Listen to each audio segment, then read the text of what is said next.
apples. They come in all different colors, all the way from the green and red to the dark red to the all green to the yellow.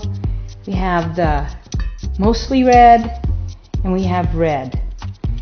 These are the most popular fruit. Apples are available year-round, although their trees mature and give off their fruit in the fall. There's a great storage system that the apple producers have, so we get to enjoy them year-round.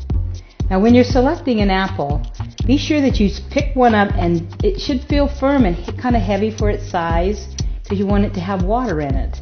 And when they get dried out, they aren't quite as heavy for the size.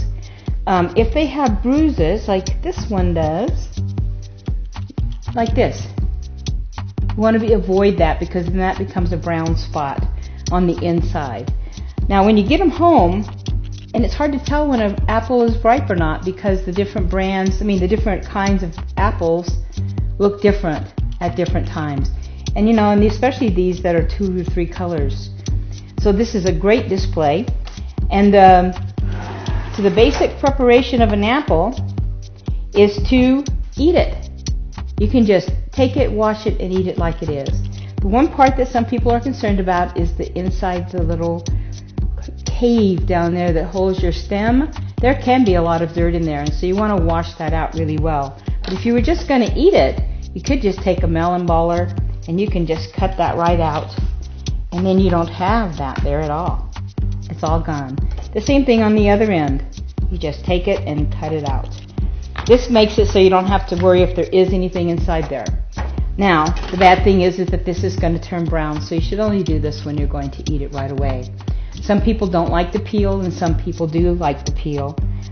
You can strip peel it so that you don't have peel in every bite. You can just peel it down the side. You can use your potato peeler to do that. And then that way, when you cut it in half, and you cut it in half again for slices,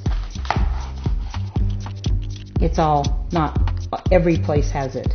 So when you cut it, you have some that have slices with skin and some that would have slices with some skin. Now, how do you get the core out after you get finished slicing?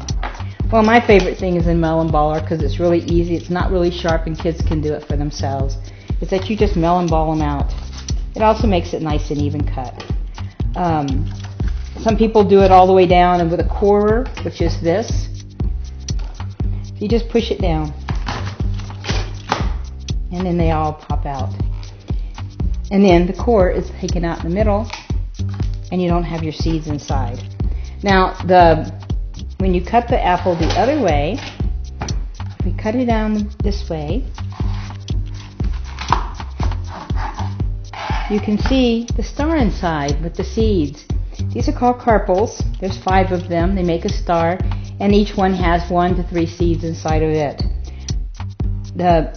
You should not eat the seeds. They are slightly poisonous for human beings.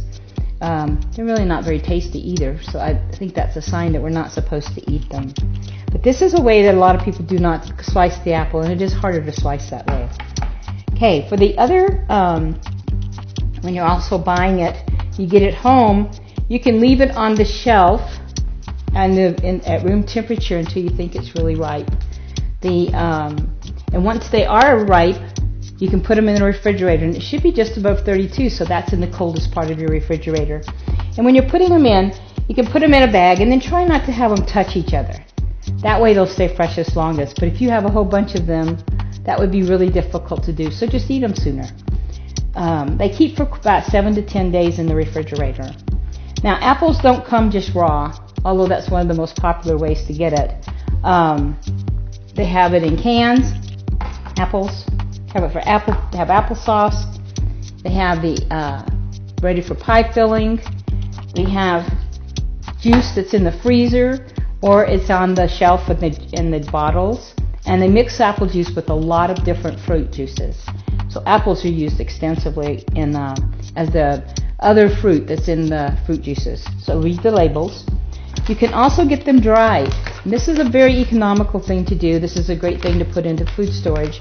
They won't keep real long time, but they're really good for lunches if you want to send your kids with apples for lunch. The other thing that's really nice for lunches is the little packages of applesauce, 1 serving size. You might want to be sure and read the label. Some have a lot of sugar in them. If you're worried about sugar, you may want to try the ones that have no sugar. They also have the apple sauce mixed with other fruit sauces. My favorite one is pears and apples together. For the lunch boxes, they now make these little packets, and they have apple slices with peanut butter. This is great for the kids' lunches or for your own lunch if you want to take that. They also make it with caramel sauce, which is a little more sugary. Might want to avoid that, not have that every day. This is the greatest find I found recently with apples. This is in the produce section. They're already sliced, and they have been coated with calcium, and I kept one of these for 2 weeks in my refrigerator, and I did it at work and showed everybody that, it can keep for a while, and you can take out a few slices at a time. Now, when I did the price ratio, this cost me $3 a pound, and to buy these fresh cost me 98 cents a pound. So this has about three apples in here, is what I estimated. But when it came out to the end, this was actually cheaper. Because when I buy this, I've got the core and the seeds and the ends. When I buy this, all I have is slices, and that's all that's in there. So this is a good bargain, actually. But you do have to eat it relatively soon because it's fresh apples. You can also cook with apples. You can bake them. You can put them on your chicken. My favorite thing to do with apples is to put them in my turkey when it's the holidays. It keeps the inside moist, and it has a nice flavor to the meat. Now, the one thing when you are going to be cutting up quite a few apples and you're not going to be eating them right away, and maybe it's for your salad, you need to put it into a citrus liquid to keep it from turning brown. So what I usually do is I usually have 3 cups of water, and then I add 1 cup of lemon juice to that. And then as I slice them, I put them in there. And it's amazing how many apples you can do there before you run out of space. If you go to my website, and you can get a fact sheet about the apples, and start enjoying apples. Apples is one of the easiest fruits you can take care of, and it lasts one of the longest.